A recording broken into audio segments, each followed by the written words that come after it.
Hello, I welcome you all once again to my channel Explore Education. I am Dr. Rashmi Singh, Assistant Professor, Department of Education, SS Khanna Girls Degree College, University of Allahabad. And this time I am going to discuss with you a very important topic in qualitative research series, that is writing the qualitative research report or thesis. It is the most important and crucial aspect of qualitative research.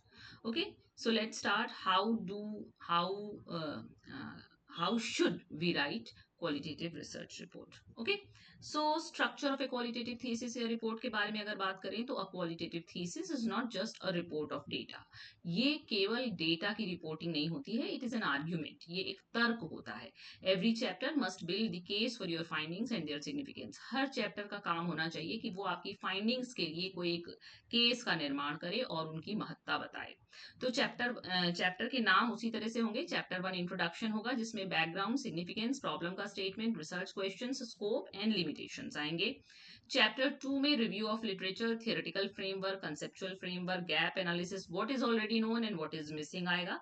हमको theoretical framework बताना होगा, conceptual framework, शोध अंतराल। Research methodology में research design आएगी, tradition आएगा, आपने क्या इस्तेमाल किया है, phenomenology, grounded theory, narrative inquiry, naturalistic inquiry, what. Site आएगा, पार्टिसिपेंट्स आएंगे, सैम्पलिंग आएगा, डेटा कलेक्शन मेथड आएगा, इथिकल क्लियरेंस आएगा, ट्रस्टवर्दीनेस, पोजिशनैलिटी और रिफ्लेक्सिविटी आएगा रिसर्च मेथोडोलॉजी में। और चैप्टर 4 में फाइंडिंग्स या रिजल्ट्स में thick description, themes, categories, verbatim codes, case presentations, narrative accounts, data speaks here. ये खास बात है, जो चैप्टर 4 है उसमें डेटा बोलता है, जो चैप्टर 5 है उसमें रिसर्चर बोलता है।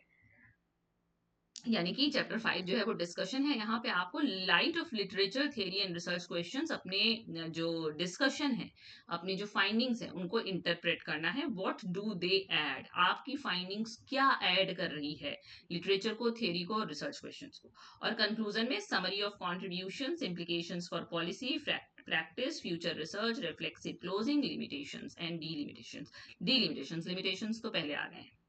ओके, तो ये आपका क्वालिटेटिव थीसिस या रिपोर्ट का स्ट्रक्चर होता है।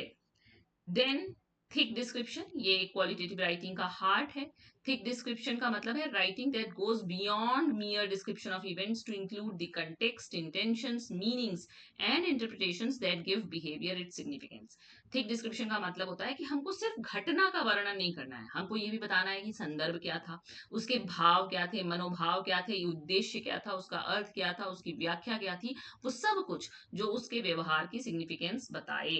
It allows readers to judge the transferability of findings to their own context. यहाँ पे आपको बार बार मैं बात कर चुकी हूँ कि क्वालिटेटिव रिसर्च में भाई हम कैसे ट्रांसफर करेंगे, मतलब कि कैसे हम ये कह सकते हैं कि जनरलाइजेशन तो होगा नहीं, सिर्फ ट्रांसफरेबिलिटी ऑफ फाइंडिंग्स होता है। वो भी जब हम थिक डिस्क्रिप्शन देते हैं तो किसी ना किसी डायमेंशन के साथ वो अपने कंटेक्स्ट में जो दूसरा रिसर्चर है वो उसको सेट कर सकता है। तो हमें क्या अवॉइड करना है, थिन डिस्क्रिप्शन अवॉइड करना है। यानी कि the teacher shouted at the students, the classroom was messy, students were not paying attention. ये थिन डिस्क्रिप्शन है, आप हल्की फुल्की बात बता रहे हैं। थिक डिस्क्रिप्शन क्या होगा, at 9:15 on a January morning, the teacher, visibly exhausted after a 2-hour commute, raised her voice at three boys in the back row. The boys, who later told me they had not eaten breakfast, appeared less disengaged than defeated. The torn map on the wall, the singing working light, the scene spoke of a system that had long stopped investing in these children. ये thick description है, सब कुछ बता रहा है कि 9:15 की सुबह थी, शिक्षक आया, वो एग्जॉस्टेड दिख रहा था, 2 घंटे का सफर तय करके आया था, वो 3 बच्चों पे चिल्ला रहा था, वो बच्चे बाद में उन्होंने बताया कि वो नाश्ता भी नहीं करके आए थे, वो कम इंगेज थे, जो वॉल थी वो मैप जो था वॉल पे वो फटा हुआ था, एक लाइट थी सिंगल वर्किंग। ये सब बता रहा है उस सिस्टम के बारे में जिसको इन बच्चों का कोई ख्याल नहीं है।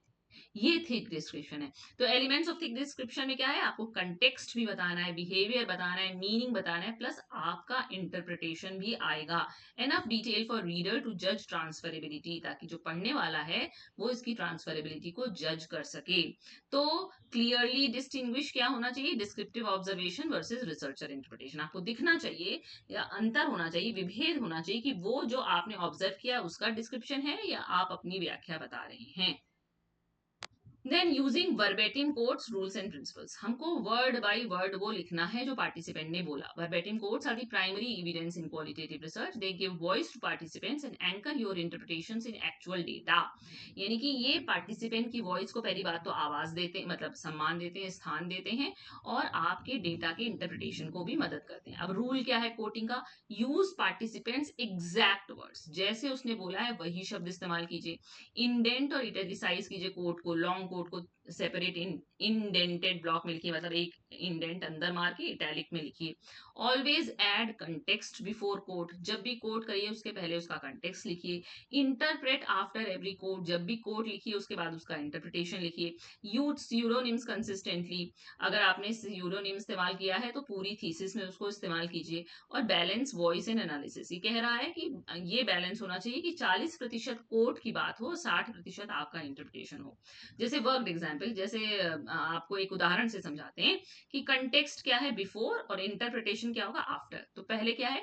When asked about the decision to continue studying despite family opposition, Priya pseudonym a 22-year-old first generation student responded. तो मतलब कि पहले हमको कंटेक्स्ट बताने की कब पार्टिसिपेंट ने ये कहा. तो उसने क्या कहा? तब मुझे लगा अगर मैं रुक गई तो मेरी बहन भी रुक जाएगी, मैं अपनी बहन की वजह से नहीं रुक सकती थी. तो इंटरप्रिटेशन इसका क्या है? Priya's motivation was not individual ambition but relational responsibility. Her persistence was a form of generational resistance enacted through familiar love.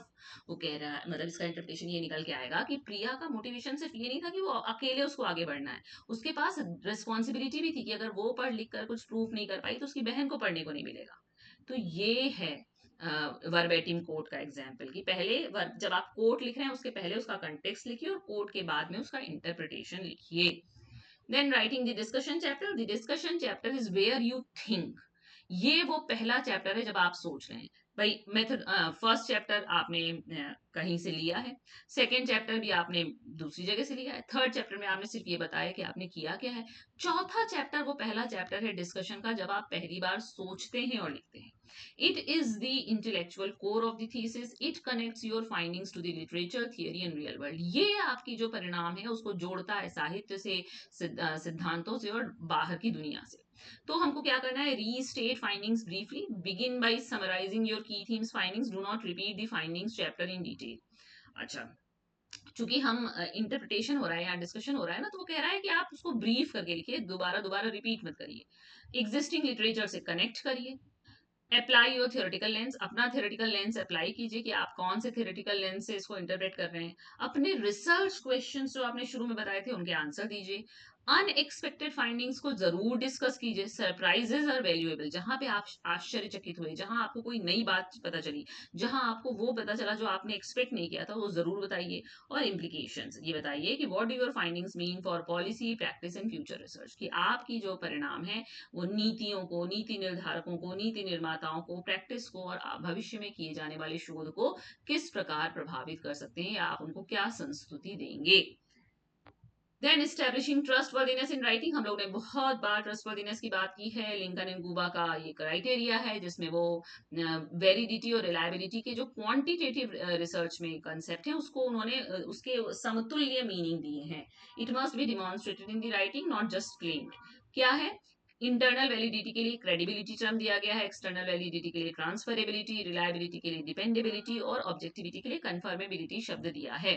तो क्रेडिबिलिटी कैसे होगी? जब हम प्रोलॉन्ग्ड एंगेजमेंट करेंगे, जब हम ट्रायंगुलेशन करेंगे, जब हम मेंबर चेकिंग करेंगे. इन तीनों शब्दों के मैं बहुत बार मायने आपको बता चुकी हूँ, इसलिए आज यहाँ नहीं बताऊंगी. आप देखिए, पुराना पढ़िए, सोचिए क्या है ट्रायंगुलेशन, मेंबर चेकिंग क्या है और प्रोलॉन्ग एंगेजमेंट क्या है. फिर ट्रांसफरेबिलिटी में अभी बात हुई है थिक थिक डिस्क्रिप्शन. डिपेंडेबिलिटी में हमको ऑडिट ट्रेल लिखना है, अपने रिफ्लेक्सिव जर्नल लिखने हैं, डिसीजन रिकॉर्ड लिखना है, सब कुछ लिखना है. और कंफर्मेबिलिटी में हमको ब्रैकेटिंग का एविडेंस देना है. कल ही बात हुई है कि फेनोमेनोलॉजी में हम ब्रैकेटिंग करते हैं. ब्रैकेटिंग का मतलब set aside your values, assumptions and intentions. Show how themes came from data, not from researchers assumptions. हमको ये दिखाना है कि थीम्स कैसे डेटा से निकल के आ रही है, ना कि रिसर्चर के assumption से. तो in methodology chapter add a dedicated trustworthiness section. Do not just list criteria, demonstrate how each was achieved in this specific study. यानी कि सिर्फ आपको टेबल नहीं लिखनी, ये बताना है कि आपकी अपनी स्टडी में ये चारों कैसे अचीव किए गए हैं. यानी कि मेथोडोलॉजी के चैप्टर में ट्रस्टवर्दीनेस आना ही है। Then language style and common pitfall, हम क्वालिटेटिव लैंग्वेज में एक्सप्लोर, अंडरस्टैंड यूज करते हैं, इमर्ज्ड, अपीयर्ड यूज करते हैं, पार्टिसिपेंट्स रिपोर्टेड कहते हैं, थीम्स पैटर्न्स लिखते हैं, पर्सपेक्टिव या मीनिंग लिखते हैं, और रिसर्चर लिखते हैं। अवॉइड यूज फर्स्ट पर्सन और योर इंटरप्रिटेशन, हम कहते हैं रिसर्चर मतलब फर्स्ट पर्सन को अवॉइड करना चाहिए, अपने ऐसे लिखिए कि रिसर्चर ने ये पाया, अपने इंटरप्रिटेशन को अपनाइए, ये कह रहा है। क्या मत करिए, मतलब एक्सप्लोर अंडरस्टैंड लिखिए, क्या ना लिखिए, प्रूव या मेजर ना लिखिए, इमर्ज्ड और अपीयर्ड लिखिए, फाउंड और डिमॉन्स्ट्रेटेड मत लिखिए, पार्टिसिपेंट्स रिपोर्टेड लिखिए, सब्जेक्ट स्टेटेड मत लिखिए। अंतर है, वो क्वांटिटेटिव टोन है, ये क्वालिटेटिव टोन है। कॉमन राइटिंग पिटफॉल्स क्या है कि data jump in findings, coating without interpretation मत कीजिए, पार्टिसिपेंट की वॉइस को मत खोने दीजिए, फाइंडिंग और डिस्कशन को मत मिलाइए। फाइंडिंग क्या है, व्हाट, डिस्कशन क्या है, what it means.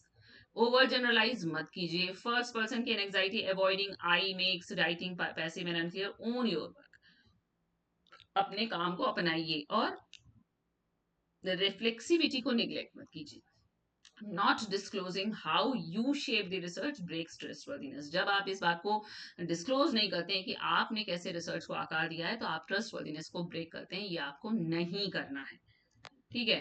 What examiners look for in A qualitative thesis, examiner क्या देखता है आपकी क्वालिटेटिव थीसिस में।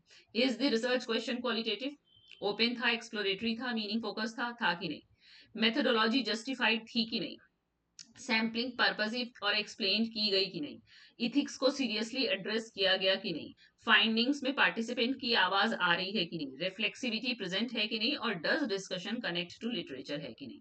यानी कि कहीं testable hypothesis driven yes no type के क्वेश्चन तो नहीं है, आई यूज्ड इंटरव्यूज ऐसे लिख दिया गया और कोई जस्टिफिकेशन नहीं दिया गया, ऐसा तो नहीं है, रैंडम सैंपल कर लिया गया, कोई रैशनल नहीं दिया गया, ऐसा तो नहीं है, इथिक्स में one line permission was taken, ऐसा तो नहीं लिखा गया, केवल समरी दी गई, डायरेक्ट कोट नहीं दिए गए, ऐसा तो नहीं किया गया, आई रिमेन्ड ऑब्जेक्टिव थ्रू आउट, ये नहीं होता है। पर्सनैलिटी का स्टेटमेंट प्लस रिफ्लेक्सिव जर्नल लिखना है, हमने आपसे बात की है। और डिस्कशन का मतलब फाइंडिंग्स के चैप्टर का रिपीटिशन नहीं है, बल्कि उसका इंटरप्रिटेशन है। ओके तो राइटिंग प्रोसेस में प्रैक्टिकल गाइडेंस क्या है, राइट व्हाइल कलेक्टिंग, जब कलेक्ट करते चलिए तभी लिखते चलिए, क्योंकि एनालिसिस वहीं से शुरू होनी है। Write a messy first draft, writing is thinking, वो कह रहा है कि पहले ड्राफ्ट में ये मत एम करिए कि परफेक्शन आ जाएगा, जैसे जैसे आप लिखते जाएंगे वैसे वैसे परफेक्शन आता जाएगा।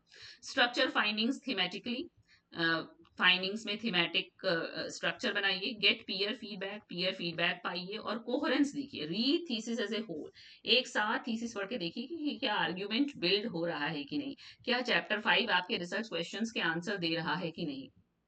ओके तो की टेक अवेज क्या हुआ कि 6 मतलब चैप्टर का स्ट्रक्चर ऐसे, introduction, then literature, then methodology, then findings, then discussion, then conclusion.